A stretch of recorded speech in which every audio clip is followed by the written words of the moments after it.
Han mandado ya todo presente. Bien.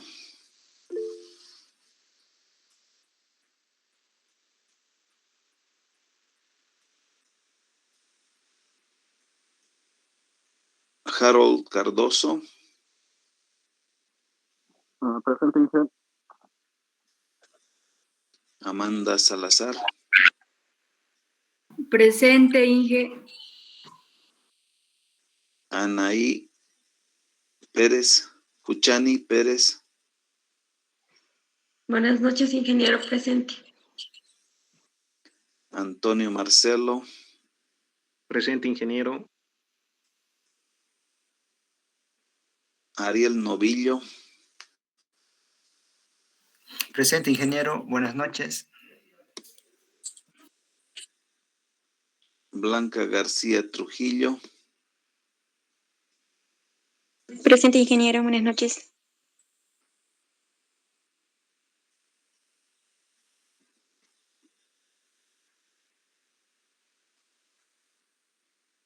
Arnold Coca Ríos. Presente, Inge. Alex Orellana Vázquez.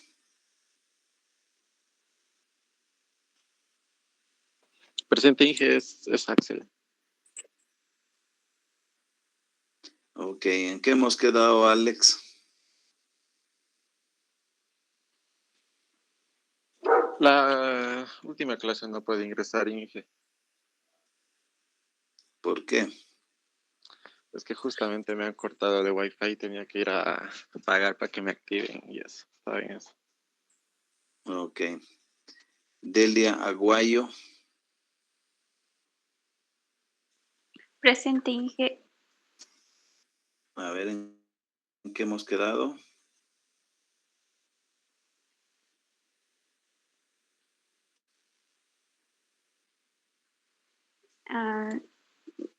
Estoy revisando, Inge.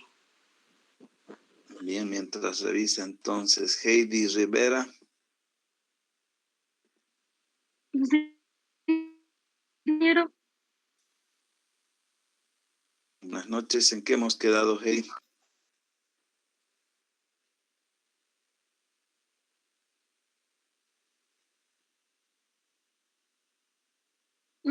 Se me estaba cortando el internet todo el tiempo, así que medio que estaba saliendo y entrando todo el tiempo.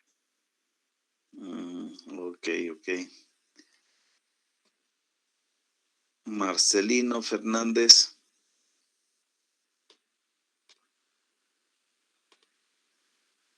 Presente, ingeniero. ¿En qué hemos quedado? Creo que era geometría. No me acuerdo bien, ingeniero, voy a revisar. María José Sarabia. Buenas noches, Inge. Buenas noches, a ver, ¿recuerda usted en qué hemos quedado? En coeficientes de distribución de velocidad. Ok, el coeficiente de Coriolis, ¿no? O sea, íbamos a hablar sobre el coeficiente de Coriolis. Sí, ingeniero. Ok, muy bien, muchas gracias. Entonces, vamos a continuar hablando, pero antes me gustaría saber cómo les está yendo con su práctica.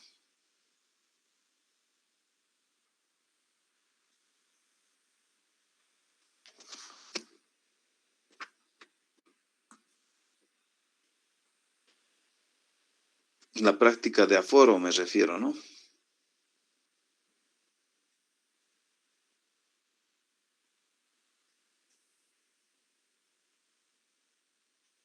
El trabajo es individual, por si acaso, eso quedamos con Luis, ¿no? Para que cada uno haga su trabajo, compartan obviamente los datos, ¿no?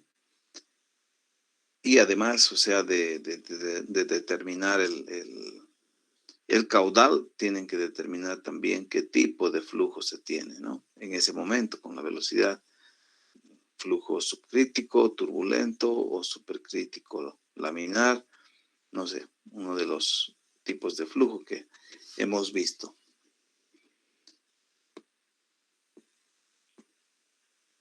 Pablo Renan Arispe. Buenas noches, ingeniero. Entonces, ¿cómo le está yendo con su práctica? ¿Ya ha determinado el caudal? No, ingeniero. Hoy tenía otra materia, pero pensaba trabajar en el video de la realización, ingeniero. Ya. Pero sí, es hasta el sábado, ¿verdad, ingeniero? Sí, el video en realidad no es, digamos, obligatorio, ¿no? El video pueden hacerlo en los grupos, en grupos, no sé, en grupos de cuántas personas han hecho, o de repente formar un grupo de 3, 4 personas máximo, y ya. Entonces, eso no es obligatorio, pero sí va a tener, digamos, su puntaje, ¿no? Por otro lado, también, o sea, el trabajo que deben presentar es un trabajo individual, ¿no? Compartir los datos, pero el informe técnico, el informe debe ser individual. ¿Ok? Está bien, ingeniero, gracias. Nelcy Higuera.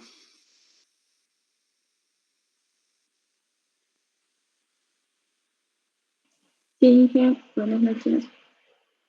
Buenas noches. ¿Y ha determinado el caudal? Aún no, Inge, estoy haciendo de otras materias todavía. Más importante es hidráulica. Es que teníamos ¿O que no? presentar antes y... Ok, está bien. Entonces, para el día sábado, ¿no? Está bien. Ronaldo Choque.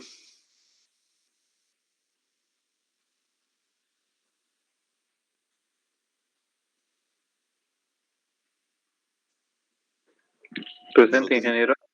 Ya, ha determinado el caudal. ¿Qué caudal se tenía? Estaba con otros proyectos más, ingeniero, entonces en este fin de semana estaba ya pensar hacer lo que es de hidráulica. Ya, pero, o sea, no van a estar copiando, ¿no? A la rápida, eso yo me doy Eso no, cuenta al tiro, quién copia, quién no copia. Entonces, si veo que han copiado, pues anulo al que ha copiado, ¿no? O a los dos. Sariel Alexandra. Buenas noches, ingeniero. ¿Ya ha podido determinar el caudal? No, todavía estamos con la edición de los videos. Ok. ¿Alguien ha podido determinar el caudal?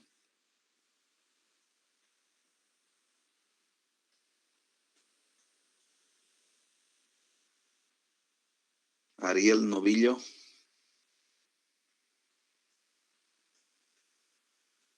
Aún no, ingeniero, no lo realicé todavía. Ok, tienen que trabajar más rápido, porque les había dicho de que cuando se hace este tipo de trabajos, o sea, trabajos de campo, inmediatamente hay que procesar la información, ¿no? Hay que procesar y ver si se tiene errores y volver a repetir si es que hubiese, ¿no? Entonces, por eso se hace inmediatamente el procedimiento, el cálculo del aforo. Bien, entonces vamos a continuar con el tema. Voy a presentar ahora mi pantalla.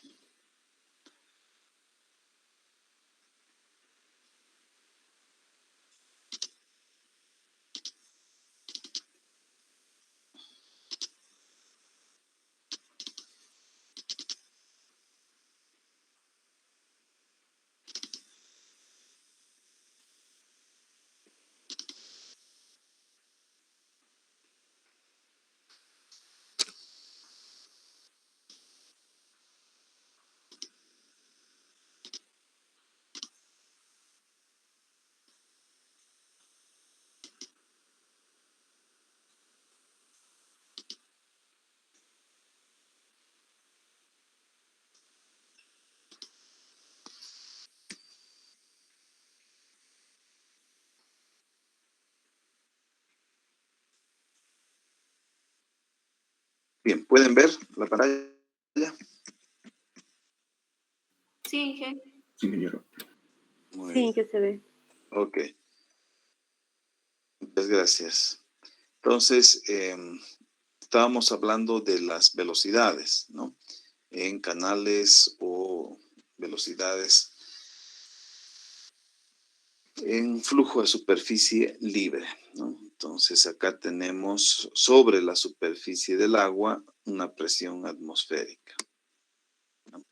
Entonces, la distribución de la velocidad es una parábola que depende de la forma, el pronunciamiento de la parábola en función de dónde se toman las velocidades, ¿no? Si en el eje o cerca de las paredes, ¿no? Debido a la fricción, entonces vamos a tener diferentes formas de la distribución de la velocidad. Entonces, acá fíjense, ¿no? Estas son las líneas de igual velocidad.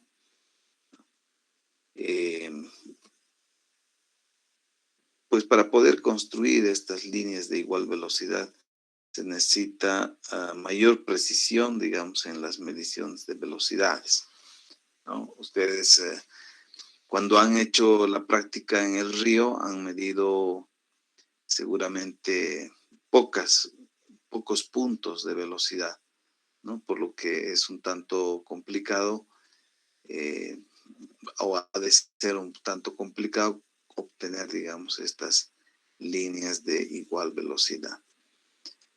Entonces, la distribución de las velocidades en los canales, pues no es uniforme, ¿no? No es uniforme, es una parábola. Entonces, aquí tenemos que encontrar una velocidad media que represente a la distribución de velocidades, que no es uniforme. En la superficie, las velocidades justo en el pelo del agua, pues es menor la velocidad a la velocidad máxima que se encuentra un poquito por debajo. Entonces, esta distribución no es uniforme y para eso, pues hay que corregir esa distribución de velocidades que se genera en los diferentes canales, ¿no? Entonces, justamente el coeficiente de distribución de velocidad, el coeficiente de Coriolis, ¿no? que conocemos como alfa, ¿no? Es este coeficiente que ayuda, ¿no? a corregir esa distribución de velocidades, ¿no? El coeficiente de Coriolis alfa, que aparece en la expresión de la energía cinética, representa la relación que existe para una sección dada entre la energía real, ¿no? y la que se obtendría considerando una distribución uniforme de velocidades. Su valor entonces se calcula de la siguiente manera. Entonces tenemos la integral, ¿no? de la velocidad en un determinado punto, ¿no? elevado al cubo por un diferencial de área. Entonces, ¿qué es este diferencial de área? ¿No? Vamos a ver enseguida. Y sobre la velocidad media total de la sección, ¿no? elevado al cubo por el área total mojada, ¿no? Entonces, aquí es una integral, ¿no? Es una integral o también la sumatoria, vamos a ver, de las velocidades entre cada línea de igual velocidad, entre cada línea isótaca, ¿no? Entonces, si nos vamos a la distribución de velocidades, ¿no? Acá tenemos, por ejemplo, en esta sección irregular, ¿no? Tenemos, fíjense, velocidades de 2.5 metros segundo, acá de 2, 1 y así va disminuyendo, ¿no? A medida que va chocando, va topando el fondo del canal, ¿no? Por la rugosidad misma. Entonces, podemos, una vez que construimos estas líneas de igual velocidad, el coeficiente Coriolis vamos a determinar, ¿no? Como la sumatoria de los promedios de velocidad por el delta área, que el delta área vendría a ser, ¿no? Acá, en este caso, por ejemplo, en una sección semicircular, entonces vamos a agarrar el promedio de estas dos velocidades de 2 y 1.5, ¿no? Por delta H, que ha de ser el área entre esta línea isótaca de 2 metros segundo y la de 1.5, ¿no? Entonces, el promedio de estas dos velocidades por el diferencial de área, que sería esta área, ¿no? Entonces, más, ¿no? Más el promedio de estas dos velocidades por el delta área, el diferencial de área, más el promedio de estas dos velocidades de 1 y 0.5 por la velocidad, entonces, por un diferencial de área, ¿no? Entonces, ahí está, donde la velocidad, ¿no? Al cubo, elevado al cubo, h, corresponde a la componente vertical de la velocidad a una determinada profundidad h, ¿no? Entonces, y delta a, diferencial de área correspondiente a esa velocidad. Velocidad media, ¿no? Pero es la velocidad media en toda la sección, ¿no? Que también está elevado al cubo. ¿Se ve el cursor? Sí, ingeniero. Ya, ¿no? Entonces, esta es la velocidad media de toda la sección y por el área mojada total, ¿no? Entonces, de esa forma podemos determinar el coeficiente de Coriolis de forma, digamos, midiendo las velocidades en una determinada sección. Pero este coeficiente de Coriolis normalmente se toma igual a 1, o sea, se asume que la distribución de las velocidades ha de ser uniforme. Ya vamos a ver más adelante una tabla, ¿no? Con ciertos valores. Aquí estamos viendo, ¿no? Valores del coeficiente alfa y valores del coeficiente beta, ¿no? ¿Qué es el coeficiente beta? El coeficiente beta, como hemos visto en hidráulica 1, es el coeficiente de Boussinesq. Entonces, este coeficiente, como la velocidad, la distribución de la velocidad no es uniforme, también afecta al cálculo del momento, ¿no? Entonces, a partir del principio de la mecánica, el momentum de un fluido que pasa a través de la sección del canal por unidad de tiempo se expresa, ¿no? Como, ¿se acuerdan de la conservación del momentum? El coeficiente beta, la densidad, el caudal y la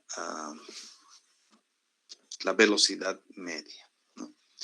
Entonces, el valor de beta se puede determinar también con la siguiente ecuación, que es la misma, ¿no? La misma que explicada para el coeficiente alfa, solamente que en este caso tomamos la velocidad al cuadrado, ¿no? Para el coeficiente alfa, la velocidad en esa vertical es elevado al cubo, ¿no? Sobre la velocidad total, o sea, media de la sección al cuadrado, por el área total, ¿no? Entonces, de esa forma ¿no? Determinamos el coeficiente de Boussinesq, que es el coeficiente que nos corrige el momentum en un fluido. Entonces, fíjense, hay diferentes valores que se pueden tomar para el coeficiente de alfa según el tipo de canal, ¿no? Por ejemplo, canales regulares, canaletas y vertederos, tenemos un mínimo de 1.1, aquí un promedio de 1.15 y un máximo de 1.20. Entonces, en corrientes naturales y torrenteras, un valor de entre 1.15 y 1.50. Ríos bajo cubiertas de hielo, ¿no? Entonces tenemos entre 1.20 y 2. Valles de ríos inundados, entre 1.50 y 2 tenemos un valor de 1.75. Igual acá tenemos estos valores del coeficiente de Boussinesq, ¿no? Entonces, para mejor precisión, se deberían tomar estos valores. Sin embargo, o sea, asumimos que el coeficiente de Coriolis es igual a 1, ¿no? Es igual a 1.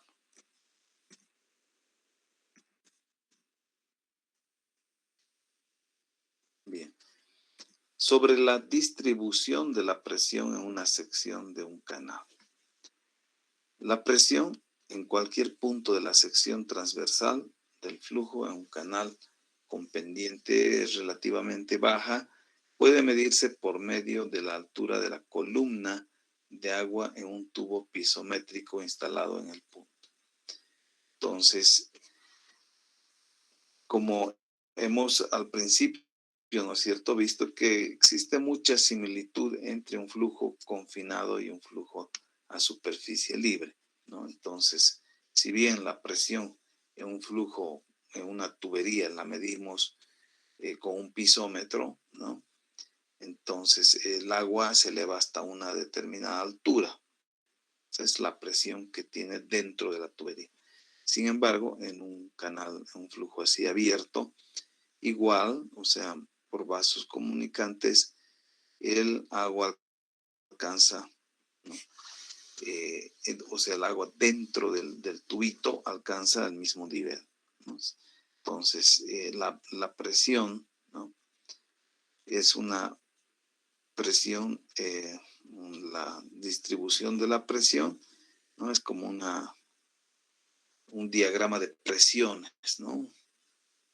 Donde en la superficie va a existir menor presión y en la parte del lecho del canal o del río es mayor. Entonces, en este caso, cuando la pendiente es relativamente baja, entonces hay la altura del pesómetro, ¿no?, y la altura hidrostática son iguales, ¿no? Se igualan. Entonces, la altura pisométrica es la altura hasta donde va a llegar el agua, y la altura hidrostática es afectada, digamos, por la presión.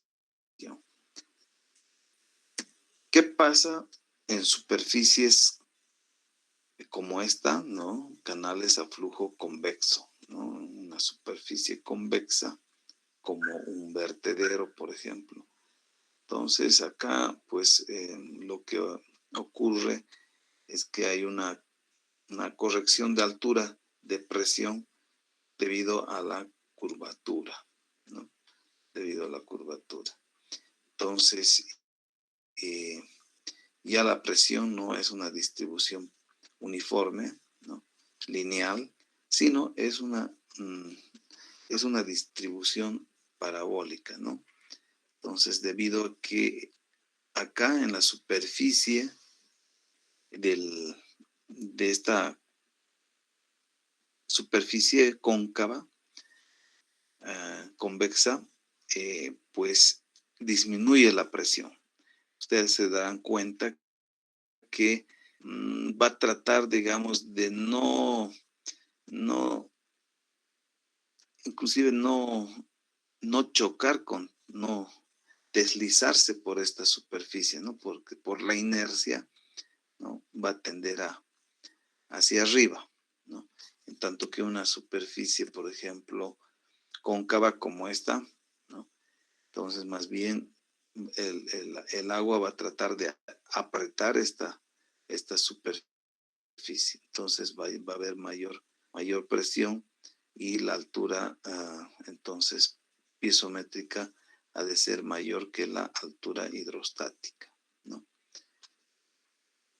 Entonces, en una superficie convexa, entonces trata de separarse de la superficie más bien el agua y se genera, digamos, un vacío, o sea, no va a haber presión en el fondo, ¿no? Entonces, la altura hidrostática, ¿no? Esta HS ha de ser mayor que la altura pisométrica. Entonces, esta altura, la presión, o sea, ha de ser más pequeñita. Bien, eso con respecto a la velocidad. La velocidad entonces es un parámetro importante, ¿no? O sea, es lo que nos genera movimiento de los fluidos, ¿no? Por lo tanto, la velocidad es un parámetro hidráulico que cuando vamos a diseñar ciertas obras hidráulicas, pues hay que tomar en cuenta, ¿no? Por ejemplo, los pilotes de un puente, se generan ahí vorticidades que erosionan, etc. Y también, o sea, hay que entender de que la velocidad en el flujo, ¿no? La distribución de las velocidades no es uniforme. Entonces, se debe corregir con el coeficiente de Boussinesq. Entonces, el coeficiente de Coriolis y el coeficiente de Boussinesq, que es el que nos corrige el momentum de un fluido que está pasando a través de una determinada sección, ¿no? Ok, creo que con eso pues hemos concluido el tema 2. Básicamente en el tema 2 hemos visto los elementos geométricos, ¿no? De los canales.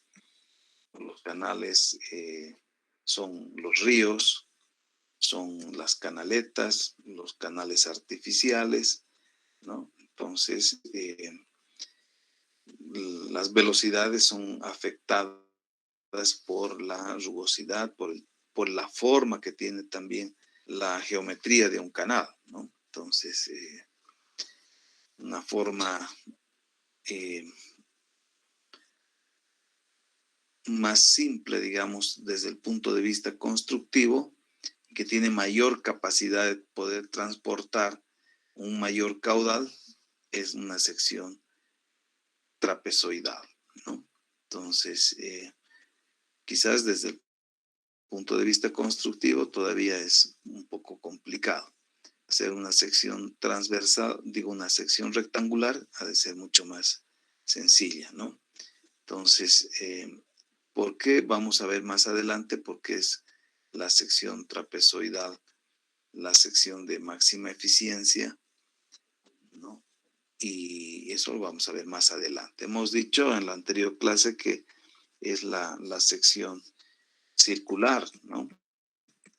La sección circular es la que tiene mayor capacidad de poder transportar un mayor caudal, ¿no? Entonces, sin embargo, o sea, constructivamente, construir un canal circular, ¿no? Es mucho más complicado, ¿no? Se puede, o sea, pero hay que tener, digamos, la maquinaria adecuada para poder construir, ¿no? Entonces, la que más se asemeja a una sección circular es la parabólica, pero igual es complicada su construcción. Entonces, la que más se aproxima es la sección trapezoidal con un ángulo de 60 grados, ¿no? Entonces, si ustedes dibujan una sección circular, aquí vamos a poder obtener una sección trapezoidal haciendo unos cortes, ¿no ve? Entonces, la que más se asemeja es la que tiene un ángulo de inclinación de los taludes, ¿no? Un ángulo de 60 grados. Y bueno, las secciones triangulares sirven para canaletas a lo largo de las carreteras. Y lo más típico en los canales de riego son estas secciones, ¿no? Las secciones para caudales relativamente pequeños, ¿no? Principalmente para riego, ¿no? Ustedes han debido ver en los lugares que han visitado, los canales por lo general son de sección rectangular, ¿no?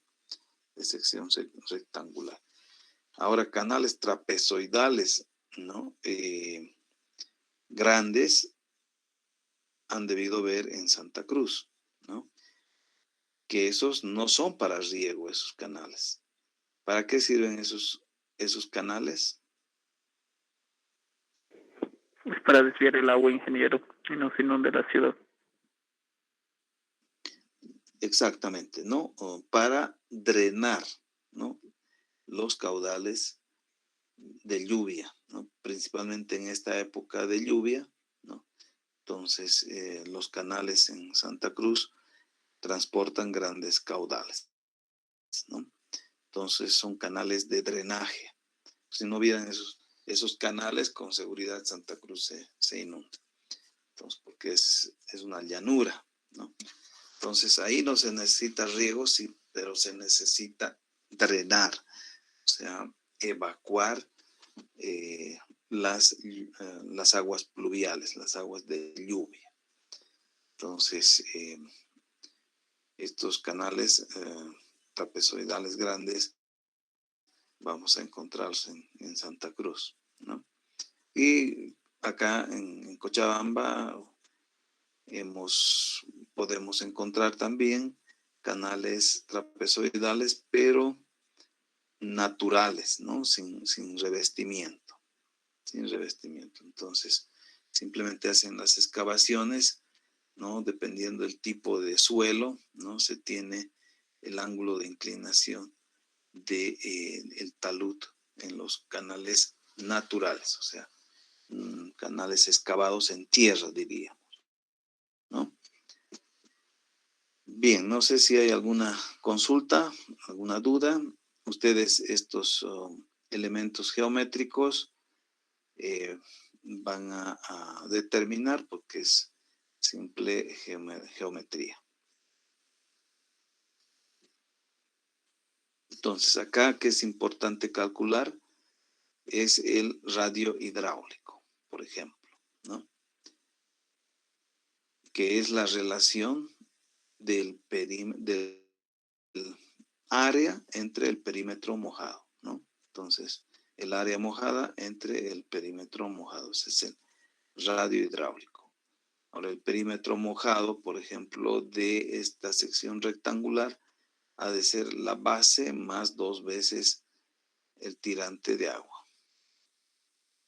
Y el radio hidráulico, entonces, ha de ser la base por la altura entre el perímetro mojado, ¿no? Entonces, para una sección trapezoidal, ¿no? Ha de ser la base más el talud por el tirante. Todo eso multiplicado por el tirante, ¿no? Ese es el área mojada de una sección trapezoidal. Y su perímetro mojado, entonces, ha de ser la base, ¿no? Más la base más 2 veces el tirante por la raíz cuadrada de 1 más z, que es el talud. Z al cuadrado, ¿no? Y obviamente el radio hidráulico ha de ser el área mojada entre su perímetro mojado. Bien, entonces esos son los conceptos que hay que manejar siempre. Debemos calcular estos elementos geométricos como el perímetro mojado y el radio hidráulico, ¿no? El radio hidráulico. Vamos a ver que el radio hidráulico pues nos va a servir mucho para encontrar otro tipo de problemas, ¿no? Entonces acá tenemos canales con diferentes secciones, diferentes taludes. Acá a la izquierda tenemos un talud Z1 y a la derecha un talud Z2. Lo propio van a ver en las canaletas, ¿no? En algunos casos el talud es diferente a este otro talud, ¿no? Entonces, desde el punto de vista práctico, constructivamente es más fácil.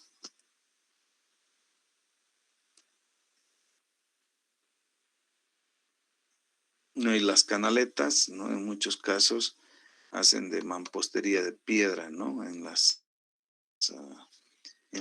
carreteras principalmente.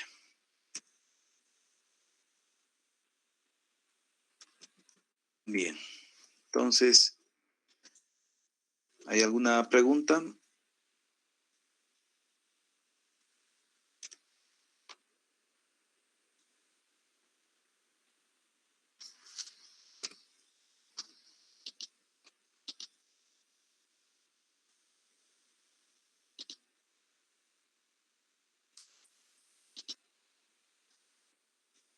Ingeniero, todas las fórmulas se encuentran en el libro, ¿verdad? De adscripción. Así es, sí, se encuentra. Ya está bien. Entonces, a ver, vamos a... Les he subido, ¿no? El texto. Sí.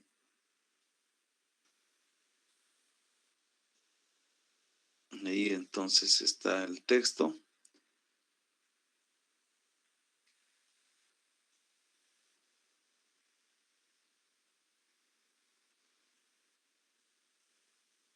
En el texto, ¿no? Un poco difiere con las presentaciones. El capítulo 1 es una introducción al flujo a superficie libre, ¿no? Hay un resumen histórico general,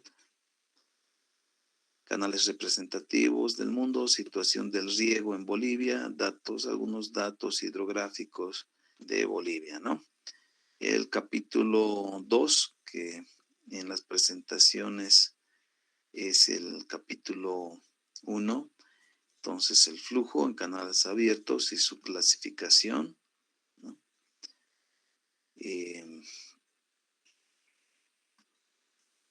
Luego el capítulo 2 en las diapositivas, canales abiertos y sus propiedades. Entonces, si vamos a revisar un poquito el contenido, ¿no?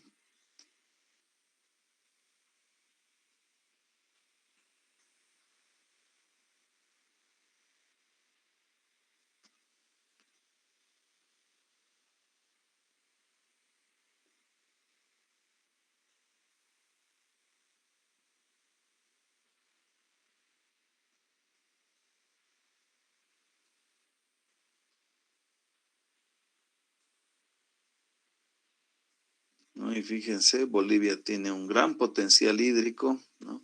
Especialmente en la parte, en la cuenca amazónica, ¿no? Entonces prácticamente todo escurre hacia, ¿no? Hacia el Amazonas, hacia el río Amazonas. Todos los ríos salen por el río Beni, el río Itenes, el Mamoré, y al río Madera, y del Madera al río Madeira y al Amazonas, ¿no? Entonces Bolivia tiene un gran potencial hídrico en la parte inclusive de la cuenca, cerrada o lacustre, ¿no? También existe un gran potencial hídrico, pero es un potencial hídrico subterráneo. Y pues se cree que hay bolsones de agua importantes, ¿no? Entonces el agua, hay muchas vertientes, y especialmente ya en la cuenca del Plata, o sea, hay ríos que nacen de vertientes, como el Silala, por ejemplo, ¿no? El Silala, que está en la frontera con Chile, ¿no? Que más o menos está por acá. No, Salar de Uyuni está más abajo. Entonces, por acá está, en el sur está Laguna Colorada, y de Laguna Colorada un poquito más al norte está el Silala, ¿no? Que son aguas subterráneas, o sea, es una vertiente, ¿no? Es una vertiente, y que por la topografía, ¿no? El agua escurre hacia Chile. Entonces el agua se está yendo inevitablemente a Chile, ¿no?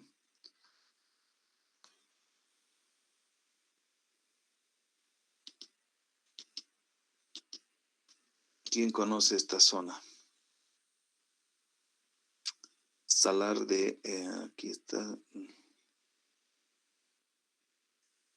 Mm, yo recuerdo que en el Silar había problemas porque Chile, antes de que entrara a territorio boliviano por ahí, habían perforado para que se desvíe el agua hacia Chile, y por eso había problemas.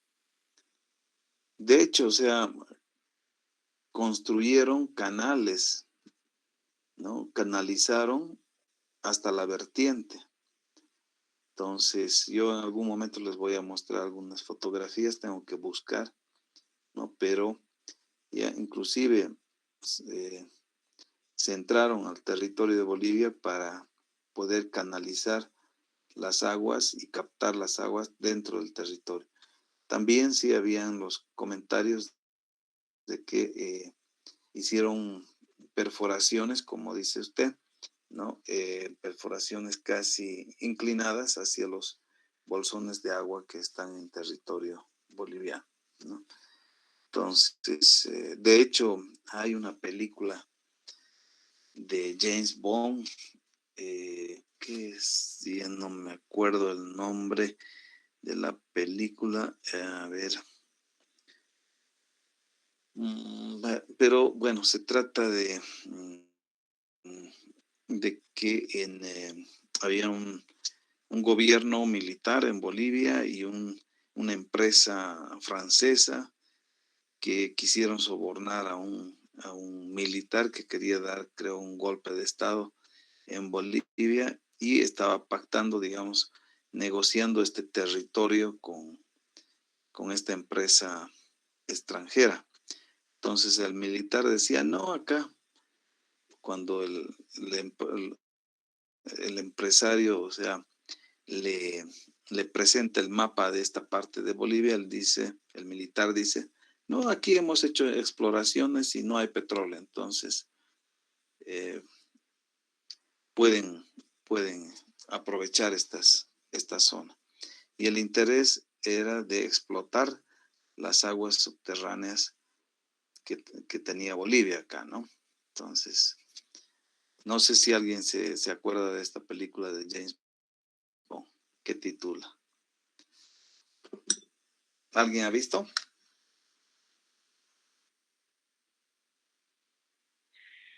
Creo que se llama Enge Quantum of Solace. A ver.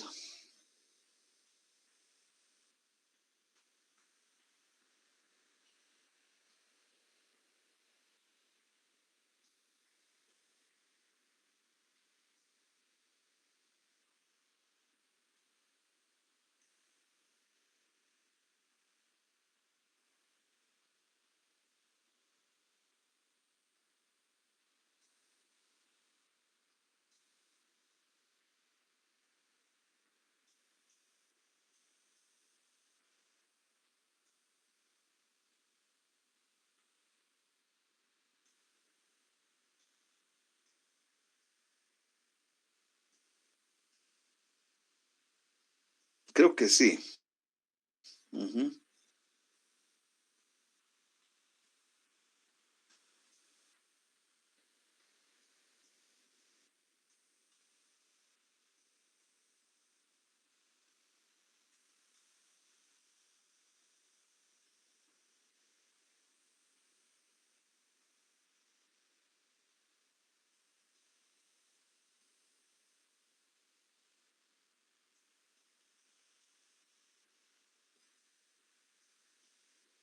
Sí, es esa, ¿no?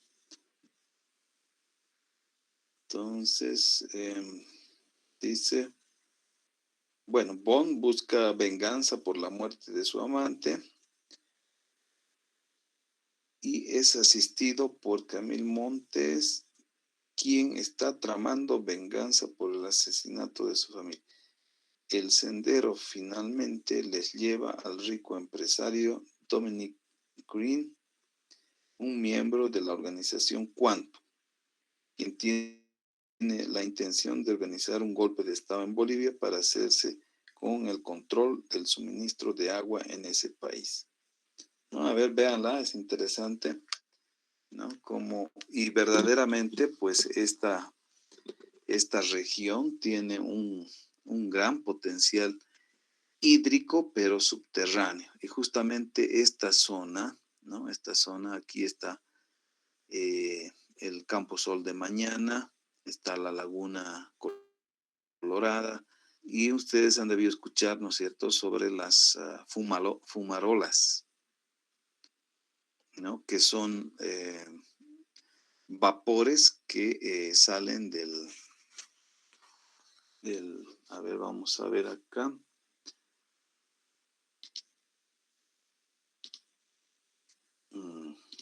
Aquí, vamos a ver.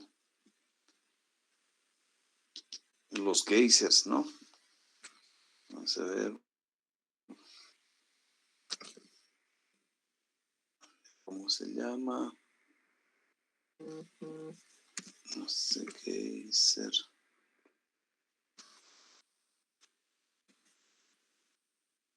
Geyser en Bolivia. A ver.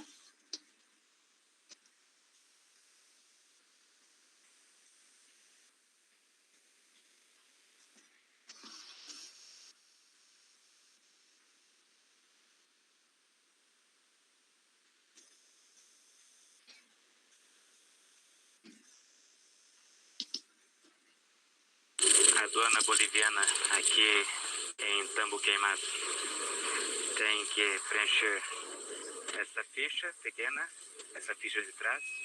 Depois tem que ir no escritório ali, pagar 15 bolivianos para digitar tudo no computador, coisa que nas outras aduanas eles fazem.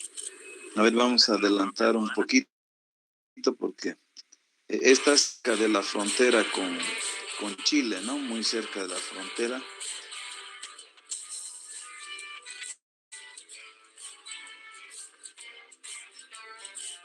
Tienen que ir a conocer porque es una de las maravillas del mundo.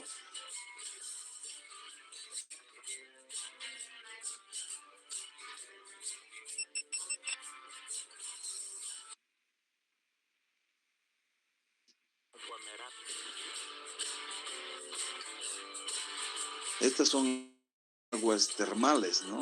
Aguas termales, justamente porque debido a que la superficie terrestre está muy próxima al magma de la Tierra, entonces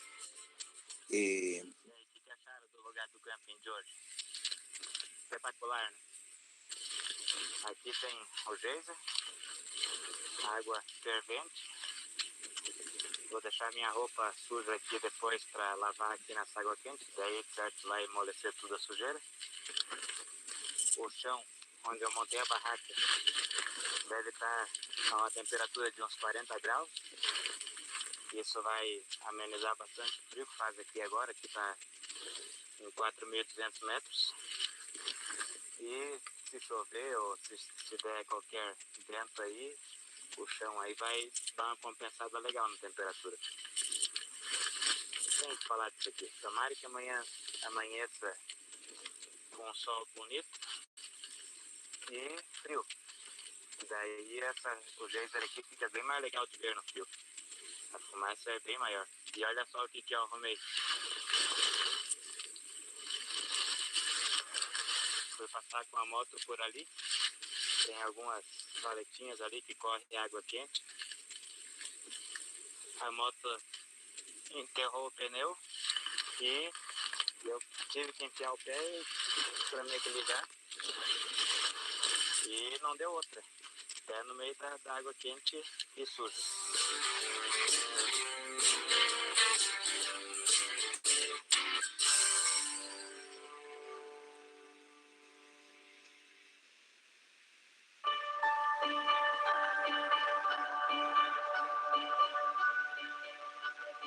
O tempo colaborou, nasceu solzão bonito aí, dá pra ver melhor agora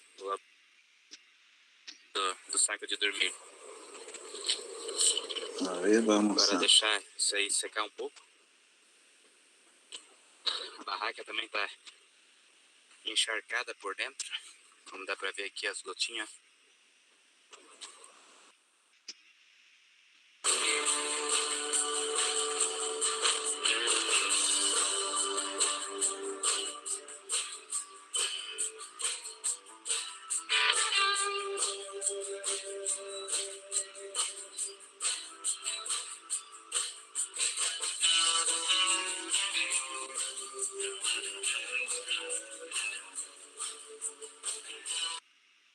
Perdido.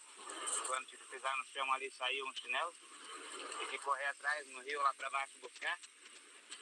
Aí valeu a pena buscar o chinelo. Pra atravessar rio assim é bem bom. Essas são as chupas policromas.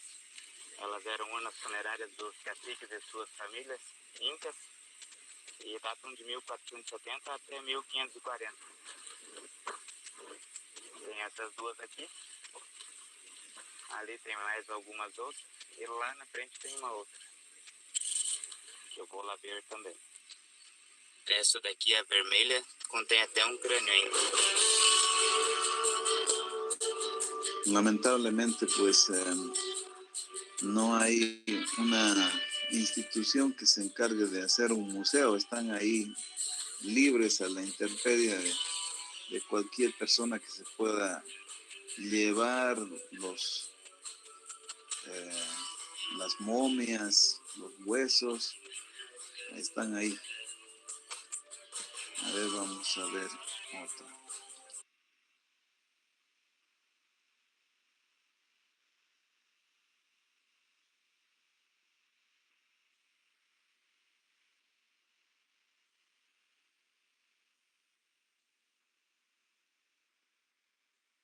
Aquí está. Pután, un volcán Pután, cerca de...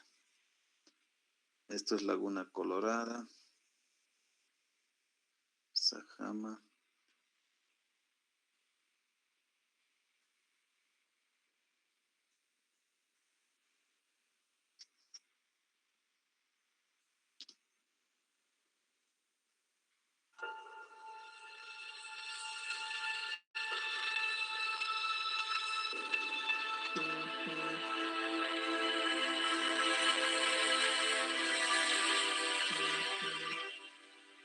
Ese humo que ven en realidad es vapor del agua caliente, ¿no? Entonces, debido a que es como una olla debajo de la tierra que por el magma, por el calor de la tierra, ¿no? El agua subterránea hierve. Entonces, por la presión que existe, sube hasta la superficie libre, ¿no? Hasta la superficie en forma de vapor, ¿no? Entonces, y se conoce como los geysers, ¿no? Entonces, ahí también hemos visto, obviamente, estas zonas, digamos, donde el magma está cerca de la superficie de la Tierra, se conoce como el cinturón de fuego, ¿no? Donde se tiene, digamos, un gran potencial geotérmico, ¿no? Que también se utiliza para poder generar energía eléctrica. Entonces, en Islandia, por ejemplo, o sea, la generación de energía eléctrica es geotérmica. Del día de hoy, nuestra travesía, nos estamos yendo hacia Sol de Mañana, los géiseres. Y bueno, como ven, esto es un camino de ripio y se puede hacer solamente a través de los vehículos 4x4. Fíjense que está nevado a los costados, por eso es muy peligroso.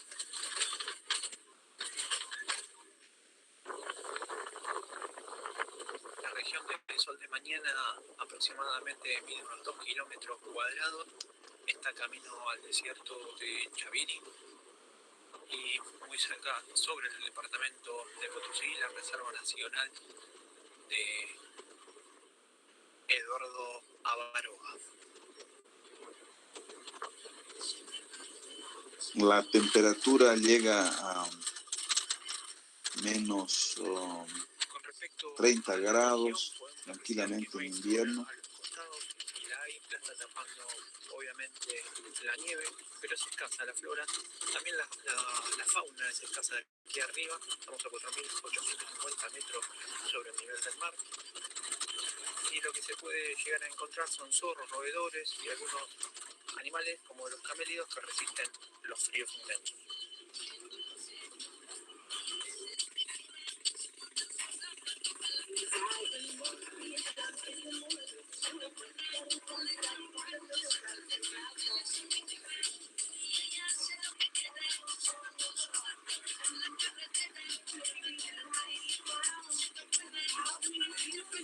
En esta región el hombre está estudiando que es el potencial biotérmico para poder realizar una producción mayor de la energía eléctrica para poder abastecer tanto a la demanda internacional.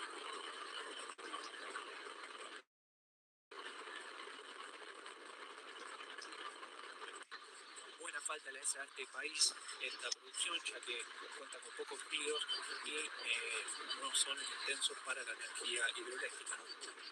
Suscriptores, viajeros, miren lo que es esto. Por primera vez ven nieve en este canal, del CGC Channel. Por Estrellas Viajeras nos vinimos hasta acá, hasta los géiseres del Sol de Mañana. Pero miren, en el medio de la cordillera está nevando. Aprecien lo que es esto, es hermoso, muy lindo el lugar, hace mucho frío. Y bueno, vamos a ir a ver los géiseres, se los voy a mostrar. El ruido que tiene es la presión de lo que es el geyser, ¿eh? Impresionante.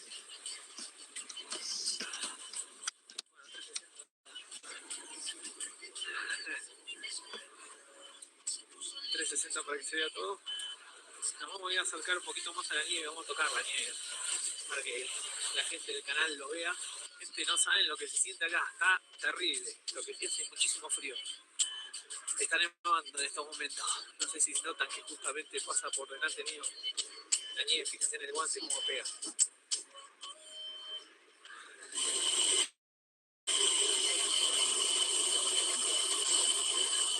O sea que animales y artificiales. Hay muchos géiseres en la región y muchos son productos artificiales del hombre, otros no, pero los artificiales lo hacen para poder estudiar la zona, la presión que tiene este lugar, así como la lava volcánica para prevenir las posibles erupciones, ya que es una zona semi-activa.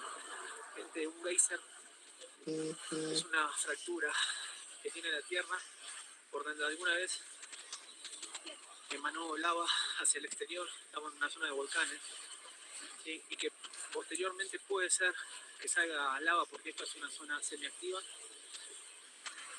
que sale donde emerge. Por ahora ven solamente gases.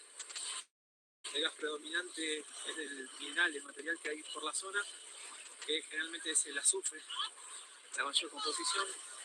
Y después también hay agua que sale del centro de la Tierra, o no tan del centro, sino que también puede llegar a ser profundo, ¿sí? Desde lo profundo hace mucho frío, por eso no estoy trabándome, cortándoles, y aparte me estoy como llenando de... ¿Pueden escuchar? Hola, hola. Sí, se escucha. Ah, ok, sí. O sea, la temperatura es terriblemente frío, que es casi difícil tomar una foto, por ejemplo. O sea, sacar las manos del guante para tomar una foto, después ese rato se congela la mano, ¿no? Entonces, especialmente si uno va, digamos, muy temprano, a las 5 de la mañana, ¿no? Entonces es cuando se puede observar mejor, digamos, el vapor, ¿no? En el día un poquito se pierde, digamos, el color del vapor, pero igual se puede observar, ¿no? Entonces los turistas suelen ir a las 5 de la mañana, 6 de la mañana, y solamente se puede, digamos, hasta las 3 de la tarde, y después de las 3 de la tarde empiezan ya también los vientos huracanados. He escuchado hablar de que la arena en el desierto, o sea, despinta la pintura de las movilidades, ¿no? Entonces hay fuertes vientos también. Entonces estos, bueno, son emanaciones que desde casi 2.000 metros de profundidad, a través de las grietas de las fracturas de la roca, ¿no? El vapor por la presión y el calor suben hasta la superficie, ¿no? Y suben en forma de vapor y en algunos casos en forma de vertientes de agua termal.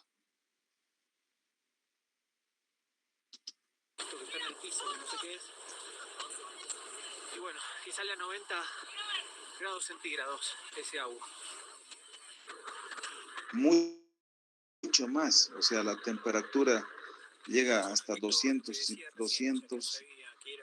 grados centígrados. Ceniza, obviamente ceniza volcánica, de los mismos géiseres, del mismo aire o vapor que emiten con los distintos, obviamente, minerales que salen hacia la superficie de la Tierra. Esta región está llena de cráteres por todos lados, de distintos tamaños, se pueden apreciar la lava, en algunos casos. Ahí están viendo una tubería de color enterrada, es una tubería que transporta agua caliente justamente, ¿no? 50 metros, lo que hace que se pueda ver de distintos lugares.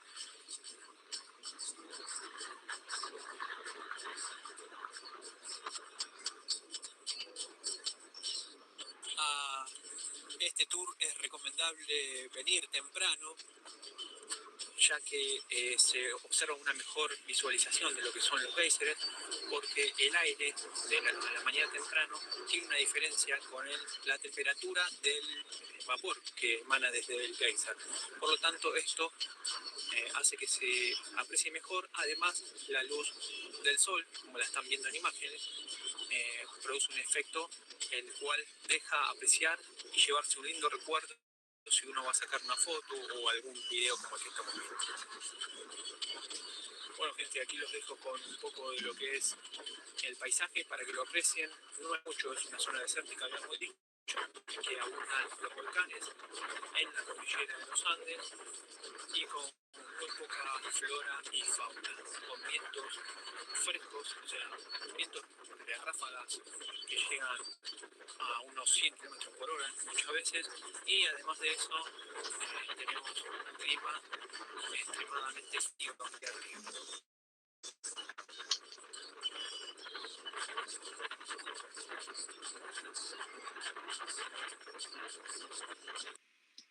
Está nevando. A ver, se nota ahí. Fíjense cómo nieva. ¿Qué te pareció esto, Dori? Muy lindo. Espectacular. ¿Primera vez que tocas la nieve? No. ¿No? Ya habías tocado en Buenos Aires, ¿no? Muy bien, exactamente. Pero por este canal es la primera vez. Se está amaneciendo. Estamos cerca de las 7 de la mañana. Y bueno, obviamente que esto se llena de turistas, como nosotros, que llegamos aquí para mostrarles lo que es la cordillera de los Andes y lo que son los géiseres, además de esta nieve.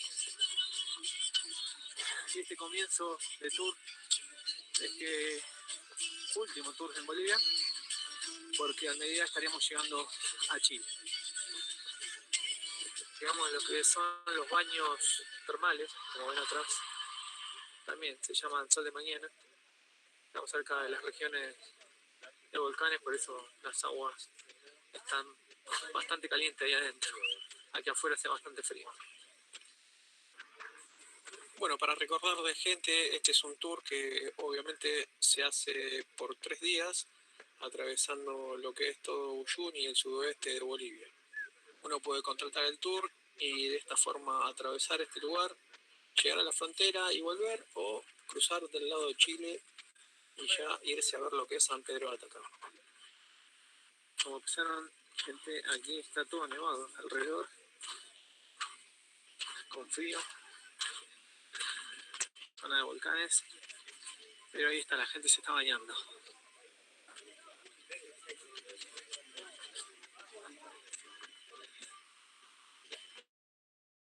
En el baño termal. Bueno, yo les recomiendo visitar este lugar, es lo más hermoso que hay en el planeta. Entonces,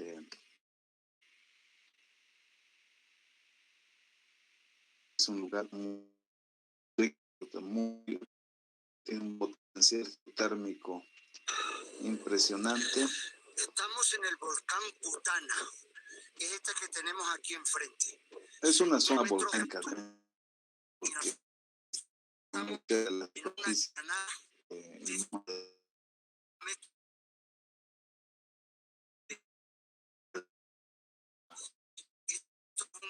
entonces, geotérmico de Laguna Colorada, que lamentablemente sigue parado. O sea, el objetivo es aprovechar la presión y el calor de esos fluidos para generar energía, ¿no? Y es una energía, pues, una energía firme que no depende, como la energía eólica, no depende del viento, ni la energía solar, que depende si hay sol, y si no hay sol, entonces no hay energía. En este caso, o sea, el vapor sale 24 horas los 365 días al año. Entonces es una energía realmente con un factor de planta importante, ¿no? Bien, entonces, bueno, me he pasado, pero bueno, realmente Bolivia tiene un gran potencial hídrico en todo su territorio. Si son las aguas superficiales, ¿no? Y aguas subterráneas también, como las de nuestro altiplano. Bien, entonces, estábamos viendo, me he pasado yo a hablarles de otras cosas. Estábamos viendo el texto, ¿no? Entonces, hemos visto que las ecuaciones fundamentales es la ecuación de la continuidad, la ecuación de Bernoulli, que hemos visto en hidráulica 1, ¿no? La ecuación de la energía específica, ¿no? Para una determinada sección. Esa está dada por la energía de la posición, Z, la energía de la presión, que está dada por el tirante de agua, y la energía de la velocidad por la velocidad del flujo. Entonces, también la ecuación de Bernoulli es aplicada a flujo a superficie libre si analizamos dos secciones, ¿no? Entonces, vamos a ver que la energía se conserva, ¿no? La energía permanece constante, ¿no? Lo que cambia, o sea, en algunos casos, ha de ser que la energía cinética es menor en la sección 1 y mayor en la sección 2, o viceversa, ¿no? Pues, sin embargo, o sea, la energía potencial compensa a esa energía cinética, y la energía la potencial puede ser mayor, ¿no? Igual, o sea, la ecuación de la cantidad del movimiento, o la variación de la cantidad de movimiento, es al cambio del movimiento igual a todas las fuerzas exteriores, ¿no? Como se da, por ejemplo, en un resalto hidráulico, ¿no? Entonces vamos a tener una transición de un flujo supercrítico a un flujo subcrítico. Entonces disminuyen las velocidades, se pierde energía en un resalto hidráulico, ¿no? Acá la energía cinética es grande y después del resalto hidráulico la energía cinética disminuye, ¿no? Pero aumenta la energía potencial, ¿no? Entonces, hemos visto los diferentes tipos de flujo, ¿no? Flujo permanente, flujo uniforme, y también por el efecto, ¿no? Acá tenemos una gráfica que nos muestra, por ejemplo, los elementos en un corte longitudinal, ¿no? de un canal. Acá se tiene una compuerta, un tanque, aguas arriba, de donde sale el agua, haciendo inicialmente esta curvatura, un flujo rápidamente variado. Luego tenemos un flujo gradualmente variado, ¿no? Que va en este caso aumentando su tirante de agua en dirección del flujo, y luego se genera por efecto de este vertedero, ¿no? Se va a generar, va a chocar el agua y va a regresar y se genera el resalto hidráulico. Ese resalto hidráulico es un flujo rápidamente variado, ¿no? Rápidamente variado. Y luego tenemos un flujo gradualmente variado, un flujo rápidamente variado que pasa a través de este vertedero, y también un flujo gradualmente variado, ¿no? Un cambio de pendiente, vamos a tener un flujo gradualmente o rápidamente, no, también, sí, rápidamente variado, porque rápidamente cambia. Entonces, y bueno, por el efecto de la viscosidad y la gravedad, hemos visto que tenemos 4 regímenes de flujo, ¿no? Subcrítico laminar, supercrítico turbulento, etcétera, ¿no? Y el número de Froude, que es importante saber qué es la relación de la velocidad entre la raíz cuadrada de la gravedad por la longitud, característica que en este caso es la profundidad hidráulica. Esta profundidad hidráulica es el área entre el ancho superficial de la sección. Entonces, el flujo es, si el número de Froude es menor a 1, el flujo es subcrítico. Si es igual a 1, el flujo es crítico. Y cuando el número de Froude es mayor a 1, el flujo es supercrítico, ¿no? Entonces, si vemos el número de Froude, si igualamos las fuerzas inerciales con las fuerzas gravitacionales, entonces Froude es igual a 1, ¿no? A partir del número de Froude, como está en función del área mojada y el ancho superficial, vamos a encontrar el tirante de agua, ¿no?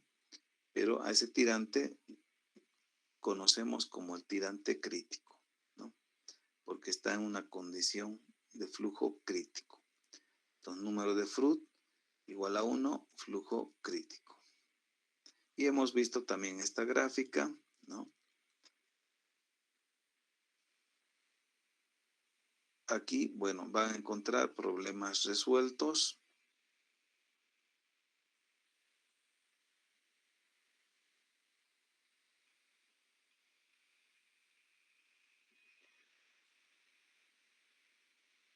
Acá, por ejemplo, o sea, en un canal concreto, el tirante es de 1.20, tirante de agua, y el agua fluye a una velocidad media de 2.4 hasta un cierto punto donde, debido a la caída, la velocidad se eleva a 12 metros segundos, reduciendo el tirante a 0.60. Claro, aumenta la velocidad, disminuye el tirante. A la mitad, el tirante era de 1.20. Despreciando las posibles pérdidas de fricción, determinar la diferencia de nivel entre las dos partes.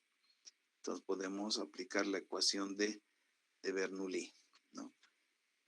Acá tenemos 1.20, ¿no? Tenemos esta diferencia, es la que tenemos que encontrar. Y tenemos acá entonces 0.60 el tirante y debido a esta caída, entonces lo que va a ocurrir es que aumenta la energía cinética y disminuye la potencial, disminuye el tirante de agua. Entonces, si aplicamos la ecuación Bernoulli entre estas dos secciones, tenemos Z1 aquí vamos a tener un nivel de referencia. Entonces tenemos la altura de la velocidad en la sección 1, el tirante, y Z1 que va a ser Y. Entonces las pérdidas por fricción, la altura de la velocidad aquí en este punto 2, el tirante 0,60 y Z2 va a ser prácticamente, va a ser 0, ¿no? Porque estamos utilizando nuestro nivel de referencia con respecto a este punto. Entonces ahí tenemos los datos. La pérdida por fricción la vamos a despreciar igual a 0. Reemplazamos nuestros valores de donde tenemos que despejar Y, ¿no? Este desnivel que nos pide. Entonces, vamos a hacer operaciones y encontramos el tirante igual a 6.5 metros, ¿no? Aplicando la ecuación de Bernoulli entre la sección 1 y la sección 2. Entonces hay así ejercicios bonitos en el texto que ustedes van a encontrar, ¿no? Este también es un ejercicio, miren, es un canal que se contrae, no tiene una sección de 2 metros y se contrae a 1 metro. Entonces también en el lecho la solera aumenta acá a una altura de 0.18 y se tiene también una disminución del tirante de agua, pero una velocidad, un desnivel 0.12. Entonces, acá nos piden determinar el caudal y con la ecuación de la conservación de la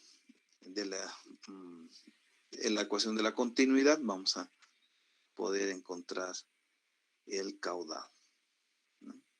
Entonces, este ejercicio también es muy bonito. Resuelvan. Un vertedero lateral y problemas propuestos, ¿no? Entonces, como hemos terminado el capítulo 1, ustedes ya tienen que ir resolviendo estos ejercicios propuestos, ¿no? Este es un canal, un repartidor de caudales. Aquí está un canal, acá se tiene una compuerta, acá hay otra compuerta, unas rejillas para evitar que pasen las ramas o las hojas, y tiene la salida con una compuerta y otra compuerta. Entonces ahí les piden determinar también, acá nos piden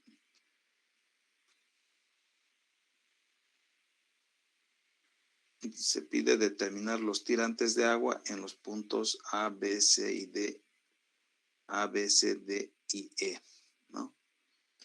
El tirante de agua antes de entrar al repartidor, aquí en B, en C, en D, en E y en F, ¿no? Y algunas preguntas conceptuales.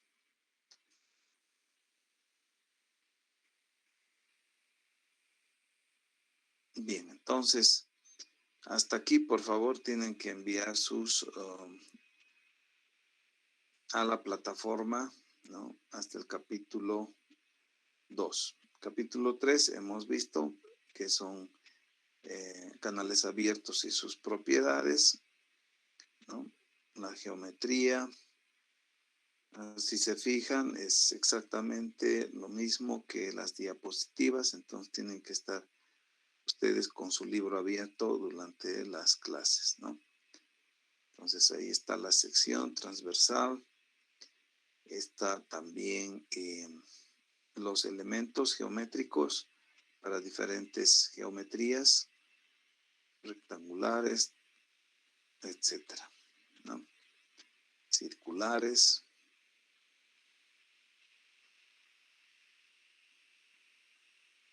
Y la distribución de velocidades, ¿no?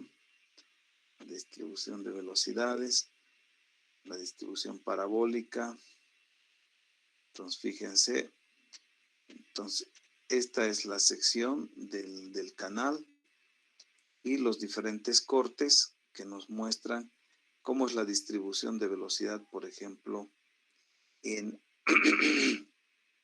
cerca de las paredes, ¿no? Que vendría a ser, por ejemplo, acá. Entonces es más pronunciada, ¿no? La distribución de velocidades cerca de las paredes, ¿no?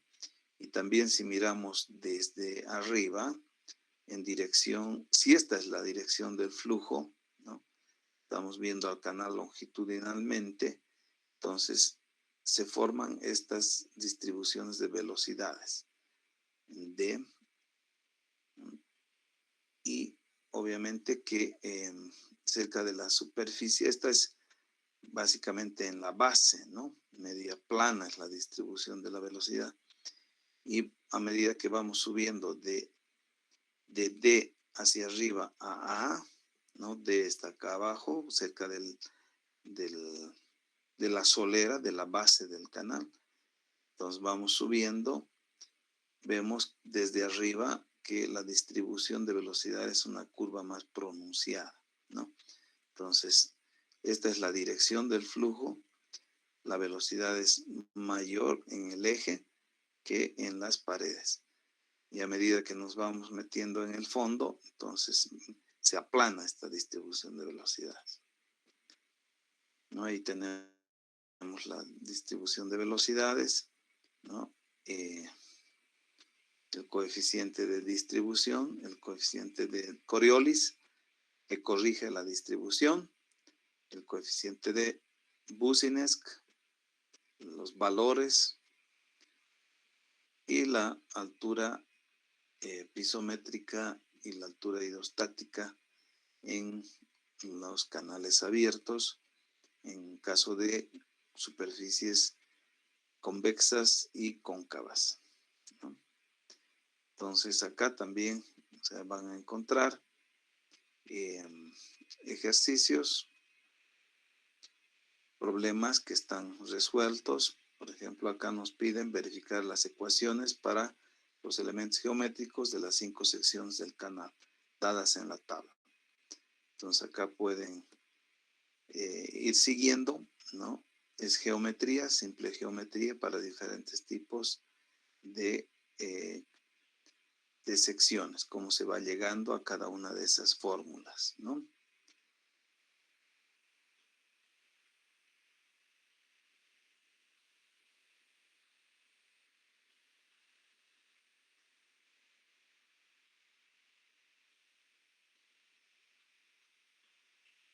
Entonces, este texto está muy bien elaborado. Nada que envidiar con los libros. Entonces, ahí para diferentes tipos de secciones.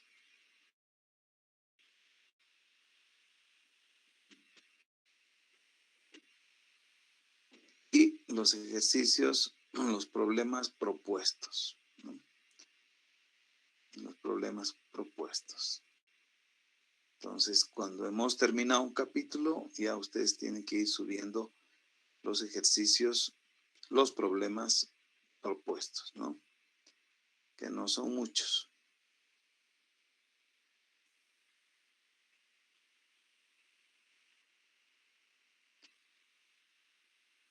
De estos voy a ir seleccionando, ¿no? Para que ustedes suban. Por ejemplo, este no tiene mucho sentido que resuelvan. En una sección como esta no vamos a encontrar, ¿no? Esta sección de herraduras sí es mucho más probable en túneles. Y el capítulo 4, que es aforos, que sí, aquí tenemos que detenernos un poco. Hemos hablado, ¿no?, en una clase anterior, antes de su práctica, sobre los diferentes tipos de aforos, ¿no?, volumétricos, el aforo químico o de trazador, que este aforo se utiliza principalmente en los ríos de montaña, ¿no? Porque no tenemos digamos, un área bien definida, un área mojada definida, ¿no? Entonces, cuando tenemos una área definida, ¿no?, entonces, como esta figura, tenemos que encontrar el área mojada, sacar las velocidades. Entonces, sí, acá se puede utilizar el método de las boyas o el método del molinete para mayor precisión, lo que ustedes han hecho en la práctica. Bien, entonces, eso sería, ¿no? No sé si tienen alguna pregunta. Aquí están los molinetes, diferentes tipos de molinetes. Han debido utilizar uno similar a este amarillo o al plateado. El plateado. Ok.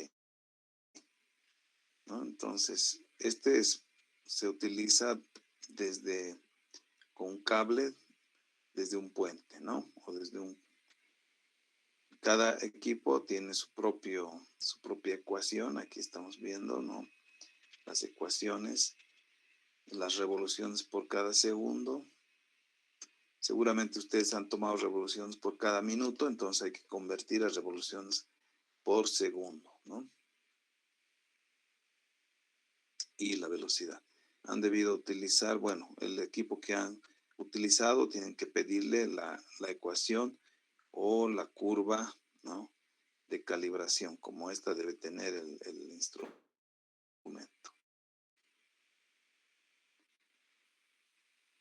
Y el método área-velocidad, ¿no?, que ya les he explicado. Entonces vamos a seccionar la sección transversal en varios segmentos y vamos a medir la velocidad media, ¿no? Podemos medir al 20% o al 60%, ¿no?, o una sola si es que el tirante es muy pequeñito, entonces una sola, de tal forma que, o sea, el instrumento se pueda manejar, ¿no? Si son tirantes pequeños, entonces es difícil por el tamaño del molinete, ¿no? Bien, básicamente los 3 capítulos que hemos visto.